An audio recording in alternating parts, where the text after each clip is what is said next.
Quick 25ಗೆ ಸ್ವಾಗತ. ನಾನು ಅವಿನಾಶ್ ಶಿವನ್. ಈ ಕ್ಷಣದ 25 ಸುದ್ದಿಗಳನ್ನು ಕ್ವಿಕ್ ಆಗಿ ನೋಡ್ಕೊಂಬರೋಣ.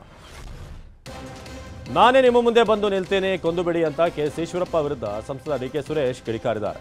ಮಹಾತ್ಮ ಗಾಂಧಿ ಅವರನ್ನ ಕೊಂದ ಪಕ್ಷ ಅವರದ್ದು. ನಾನೇ ಮುಂದೆ ಬಂದು ನಿಲ್ತೀನಿ, ಆಸೆ ಈಡೇರಿಸ್ಕೊಳ್ಳಿ, ನನ್ನ ಕೊಲ್ಲಬೇಕು ಅಂದ್ರೆ ಕೊಂದುಬಿಡಿ ಈಶ್ವರಪ್ಪನವರೇ, ಶೀಘ್ರದಲ್ಲೇ ನಿಮ್ಮ ಮುಂದೆ ಬಂದು ನಿಲ್ಲುತ್ತೇನೆ ಅಂತ ಸವಾಲು ಹಾಕಿದರು. ನಾನು ಎಲ್ಲೂ ಸುರೇಶ್ಗೆ ಗುಂಡಿಕ್ಕಿ ಕೊಲ್ಲಿ ಅಂತ ಹೇಳಿಲ್ಲ ಅಂತ ಈಶ್ವರಪ್ಪ ಹೇಳಿದ್ದಾರೆ. ನನಗೆ ನೋಟಿಸ್ ಬಂದಿದೆ, ಅದಕ್ಕೆ ಕಾನೂನಿನ ರೀತಿಯಲ್ಲಿ ಉತ್ತರ ಕೊಡ್ತೇನೆ. ಪ್ರಕರಣದಲ್ಲಿ ನನಗೆ ಕ್ಲೀನ್ ಚಿಟ್ ಸಿಗುವಂತ ವಿಶ್ವಾಸ ಇದೆ. ನನ್ನ ಹೇಳಿಕೆ ಇಟ್ಕೊಂಡು ಕಾಂಗ್ರೆಸ್ ಗೊಂದಲ ಸೃಷ್ಟಿ ಮಾಡ್ತಿದೆ ಅಂತ ಹೇಳಿದರು. ಸಚಿವ ಪ್ರಿಯಾಂಕ್ ಖರ್ಗೆ ವಿರುದ್ಧ ಮಾಜಿ ಸಚಿವ ಕೆ.ಎಸ್. ಈಶ್ವರಪ್ಪ ಕಿಡಿಕಾರಿದ್ದಾರೆ. ಖರ್ಗೆ ಹೊಟ್ಟೆಯಲ್ಲಿ ಪ್ರಿಯಾಂಕ್ ಹುಟ್ಟಿದ್ದು ವಿಪರ್ಯಾಸ, ಪ್ರಿಯಾಂಕ್ ಎಂಬ ಕೆಟ್ಟ ಹುಳು ಹುಟ್ಟಿದೆ ಎಂದು ಶಿವಮೊಗ್ಗದಲ್ಲಿ ಈಶ್ವರಪ್ಪ ವಾಗ್ದಾಳಿ ನಡೆಸಿದ್ದಾರೆ. ಈಶ್ವರಪ್ಪ ಕೆಟ್ಟ ಹುಳ ಎಂಬ ಹೇಳಿಕೆಗೆ ಪ್ರಿಯಾಂಕ್ ಖರ್ಗೆ ಕಿಡಿಕಾರಿದ್ದಾರೆ. ಅದು ಅವರ ಸಂಸ್ಕೃತಿಯನ್ನು ತೋರಿಸುತ್ತೆ. ಈಶ್ವರಪ್ಪ ಹಿರಿಯರು ಅನ್ನೋ ಕಾರಣಕ್ಕೆ ಸುಮ್ಮನೆ ಬಿಟ್ಟಿದ್ದಾನೆ, ವಯಸ್ಸಿಗೆ ಗೌರವ ಕೊಟ್ಟಿದ್ದಾನೆ. ಇಲ್ಲಾಂದ್ರೆ ನನ್ನ ಮೈಯಲ್ಲೂ ಅಂಬೇಡ್ಕರ್ ರಕ್ತಾನೆ ಹರಿತಿರೋದು, ನಿಮಗೆ ಬೇರೆ ಭಾಷೆ ಅರ್ಥ ಮಾಡಿಸ್ಬೇಕಾಗುತ್ತೆ ಅಂತ ಗುಡುಗಿದ್ರು. ಯುಪಿಎ ಸರ್ಕಾರದ ಅವಧಿ ಹಗರಣಗಳ ಕಾಲ ಅಂತ ಶಾಸಕ ಅಶ್ವಥ್ ನಾರಾಯಣ್ ವಾಗ್ದಾಳಿ ನಡೆಸಿದ್ದಾರೆ. ರಕ್ಷಣಾ ಒಪ್ಪಂದಗಳು ಕಿಕ್ ಬ್ಯಾಕ್ ಇಲ್ಲದೆ ಆಗ್ತಿರಲಿಲ್ಲ. ಶ್ವೇತಪತ್ರದಲ್ಲಿ ಕಾಂಗ್ರೆಸ್ ಹುಳುಕುಗಳು ಬಯಲಾಗಿವೆ. ರೈತರ ಆದಾಯ ದ್ವಿಗುಣವಾಗಿದೆ. ರಾಜ್ಯ ಸರ್ಕಾರಗಳು ಈ ನಿಟ್ಟಿನಲ್ಲಿ ಗಮನ ಹರಿಸಲಿಲ್ಲ ಅಂತ ಹೇಳಿದರು.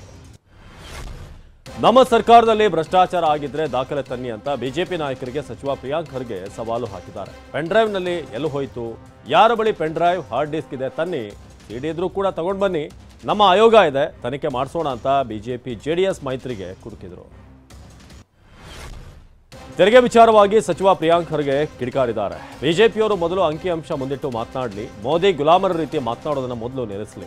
ನಾವು ಪ್ರತಿ ಬಾರಿ ದಾಖಲೆ ಇಟ್ಕೊಂಡು ಮಾತನಾಡ್ತೀವಿ, ಹಾಗೆ ವಿಜೇಂದ್ರ ಅಶೋಕ್ ದಾಖಲೆ ತೆಗೆದುಕೊಂಡು ಬರಲಿ ಅಂತ ಹೇಳಿದರು. ಮೋದಿಯ ಗುಲಾಮರಂತೆ ವರ್ತಿಸಬೇಡಿ ಎಂದಿದ್ದ ಪ್ರಿಯಾಂಕ್ ಖರ್ಗೆ ಹೇಳಿಕೆಗೆ ಮಾಜಿ ಸಿಎಂ ಸದಾನಂದ ಗೌಡ ಟಾಂಗ್ ಕೊಟ್ಟಿದ್ದಾರೆ. ನಮ್ಮ ನಾಯಕರ ಗುಲಾಮರಾಗೋದು ನಮ್ಮ ಗೌರವ, ಇದರಲ್ಲಿ ನಮಗೆ ಯಾವುದೇ ಹಿಂಜರಿಕೆ ಇಲ್ಲ. ಬಾಯಿಗೆ ಬಂದಂತೆ ಮಾತನಾಡಿ ಕಾಂಗ್ರೆಸ್ ಎಲ್ಲವನ್ನ ಡೈವರ್ಟ್ ಮಾಡ್ತಿದೆ ಅಂತ ಹೇಳಿದರು. ಕೇಂದ್ರ ಸರ್ಕಾರದ ವಿರುದ್ಧ ಎನ್ಎಸ್ಯುಐ ಕಾರ್ಯಕರ್ತರು ಯಾದಗಿರಿ ನಗರದಲ್ಲಿ ಪ್ರತಿಭಟನೆ ನಡೆಸಿದ್ದಾರೆ. ಟೈರ್ಗೆ ಬೆಂಕಿ ಹಚ್ಚಿ ಆಕ್ರೋಶ ಹೊರಹಾಕಿದ್ದಾರೆ. ಸ್ಥಳಕ್ಕೆ ದೌಡಾಯಿಸಿದಂತಹ ಪೊಲೀಸರು ಬೆಂಕಿ ನಂದಿಸಿದರು. ಕೇಂದ್ರದ ವಿರುದ್ಧದ ಪ್ರತಿಭಟನೆಯಲ್ಲಿ 10 ಕಾರ್ಯಕರ್ತರು ಭಾಗಿಯಾಗಿದ್ದರು. ಸಿಎಂ ಸಿದ್ದರಾಮಯ್ಯ ಬೆಂಗಳೂರಿನಲ್ಲಿ ಪುಸ್ತಕ ಸಂತೆ ಕಾರ್ಯಕ್ರಮವನ್ನು ಉದ್ಘಾಟಿಸಿದ್ದಾರೆ. ವೇದಿಕೆ ಕಾರ್ಯಕ್ರಮದ ಬಳಿಕ 7 ಪುಸ್ತಕಗಳನ್ನು ಖರೀದಿ ಮಾಡಿದ್ದಾರೆ. ದುಡ್ಡು ಕೊಟ್ಟು ಪುಸ್ತಕ ಖರೀದಿಸಬೇಕಪ್ಪ ಅಂತ ಕಾಂಗ್ರೆಸ್ ನಾಯಕ ಉಗ್ರಪ್ಪರಿಗೆ ಹೇಳಿದ್ದಾರೆ. ಬಿ ಶಿವರಾಮ್ ಅವರನ್ನ ಡಿಸಿಎಂ ಡಿಕೆ ಶಿವಕುಮಾರ್ ತಮ್ಮ ನಿವಾಸಕ್ಕೆ ಕರೆಸಿಕೊಂಡು ಮಾತನಾಡಿಸಿದ್ದಾರೆ. ಹಾಸನ ಉಸ್ತುವಾರಿ ಸಚಿವ ರಾಜಣ್ಣ ವಿರುದ್ಧ ಶಿವರಾಮ್ ಹೇಳಿಕೆ ನೀಡುತ್ತಿರುವಂತಹ ಬೆನ್ನಲ್ಲೇ ಬೆಳವಣಿಗೆ ನಡೆದಿದೆ. ಬಹಿರಂಗವಾಗಿ ಮಾತನಾಡದಂತೆ, ಏನೇ ಸಮಸ್ಯೆಗಳಿದ್ರೂ ಪಕ್ಷದ ಚೌಕಟ್ಟಿನಲ್ಲಿ ಹೇಳುವಂತೆ ಡಿಸಿಎಂ ಎಚ್ಚರಿಕೆ ನೀಡಿದ್ದಾರೆ. ಕೊಪ್ಪಳದಲ್ಲಿಯೂ ಇಡಿ ಅಧಿಕಾರಿಗಳು ದಾಳಿ ನಡೆಸಿದ್ದಾರೆ. ಕಾಂಗ್ರೆಸ್ ಶಾಸಕ ಭರತ್ ರೆಡ್ಡಿಗೆ ಸೇರಿದಂತಹ ಗ್ರನೈಟ್ ಕ್ವಾರಿ ಮೇಲೆ ರೇಡ್ ಮಾಡಲಾಗಿದೆ. ಗಾವರಾಳ ಗ್ರಾಮದಲ್ಲಿರುವಂತಹ ಎಸ್ಆರ್ಇ ಗ್ರನೈಟ್ ಕ್ವಾರಿಗಳಲ್ಲಿ ತಲಾಶ್ ನಡೆಸಲಾಗಿದೆ.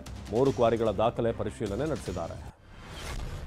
ಜ್ಞಾನವ್ಯಾಪಿ ಮಸೀದಿಯಲ್ಲಿ ಪೂಜೆಗೆ ಅವಕಾಶ ನೀಡಿರುವುದನ್ನು ಖಂಡಿಸಿ ಶಿವಮೊಗ್ಗದಲ್ಲಿ ಎಸ್ಡಿಪಿಐ ಪ್ರತಿಭಟನೆ ನಡೆಸಿದೆ. ಎಸ್ಡಿಪಿಐ ಕಾರ್ಯಕರ್ತರು ಪೂಜಾ ಹಾಗೂ ಪ್ರಾರ್ಥನಾ ಸ್ಥಳಗಳಲ್ಲಿ ಈ ಹಿಂದೆ ಇದ್ದ ಕಾಯ್ದೆಗಳನ್ನು ತರಬೇಕೆಂದು ಆಗ್ರಹಿಸಿದ್ದಾರೆ.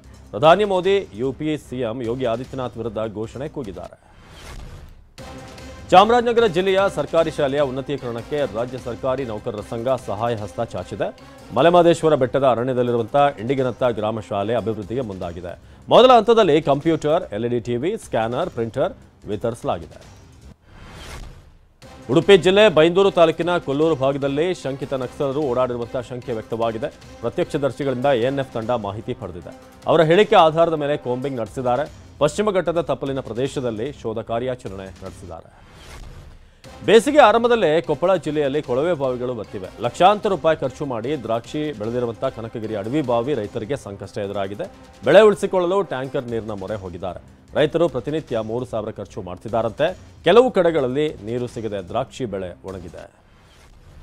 ಮಂಡ್ಯ ತಾಲೂಕಿನ ಬೆಳ್ಳಂಡಗೆರೆ ಗ್ರಾಮದಲ್ಲಿ ಆಕಸ್ಮಿಕ ಬೆಂಕಿ ತಗುಲಿ 1 ಎಕರೆ ಕಬ್ಬು ಬೆಳೆ ನಾಶವಾಗಿದೆ. ಕೀಲಾರ ಗ್ರಾಮದ ನಂದಿನಿ ಅನ್ನೋರಿಗೆ ಸೇರಿದಂತಹ ಜಮೀನಿನಲ್ಲಿ ಬೆಂಕಿ ಕಾಣಿಸಿಕೊಂಡಿದೆ. ಅಗ್ನಿಶಾಮಕ ಸಿಬ್ಬಂದಿ ಬೆಂಕಿ ನಂದಿಸಿದ್ದಾರೆ. ಶಾರ್ಟ್ ಸರ್ಕ್ಯೂಟ್ನಿಂದ ಕೊಪ್ಪಳ ಜಿಲ್ಲೆಯ ಮನೆಯೊಂದು ಸುಟ್ಟು ಭಸ್ಮವಾಗಿದೆ. ಕುಷ್ಟಗಿ ತಾಲೂಕಿನ ಮಿಟ್ಲಕೋಡದಲ್ಲಿ ಘಟನೆ ನಡೆದಿದೆ.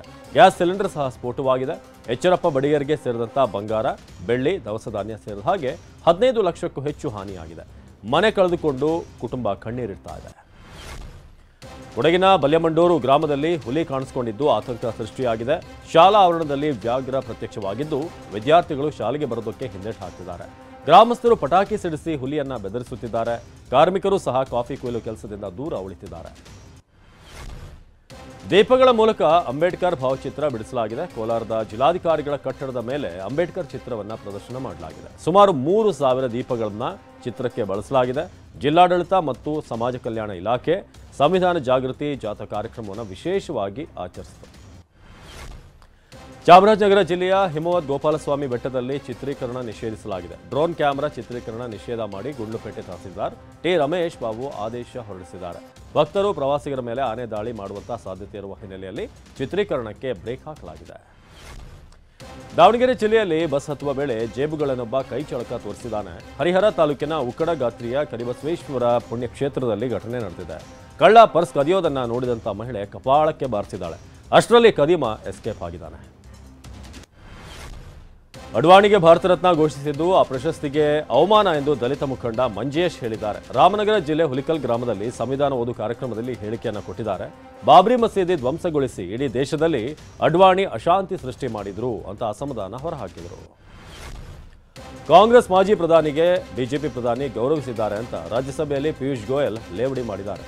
ಭಾರತ ರತ್ನ ಕೊಟ್ಟಿದ್ದಕ್ಕೆ ಕಾಂಗ್ರೆಸ್ ಸಂಭ್ರಮ ಪಡಬೇಕು, ಆದರೆ ದುರದೃಷ್ಟವಶಾತ್ ಅವರು ಸಂತೋಷ ಪಡ್ತಿಲ್ಲ. ಯಾಕಂದ್ರೆ ಅವರ ಹೆಸರಿನ ಮುಂದೆ ಗಾಂಧಿ, ನೆಹರು ಇಲ್ಲ ಅಂದ್ರು. ಎದೆನೋವು ಕಾಣಿಸಿಕೊಂಡ ಹಿನ್ನೆಲೆ ಬಾಲಿವುಡ್ ಹಿರಿಯ ನಟ ಮಿಥುನ್ ಚಕ್ರವರ್ತಿ ಆಸ್ಪತ್ರೆಗೆ ದಾಖಲಾಗಿದ್ದಾರೆ. ಮಿಥುನ್ ಚಕ್ರವರ್ತಿ ಅವರನ್ನ ಕೋಲ್ಕತ್ತಾದ ಅಪೋಲೋ ಆಸ್ಪತ್ರೆಗೆ ದಾಖಲಿಸಲಾಗಿದೆ. ಇತ್ತೀಚೆಗಷ್ಟೇ ಮಿಥುನ್ ಚಕ್ರವರ್ತಿಗೆ ಪದ್ಮಭೂಷಣ ಪ್ರಶಸ್ತಿ ನೀಡಲಾಗಿತ್ತು.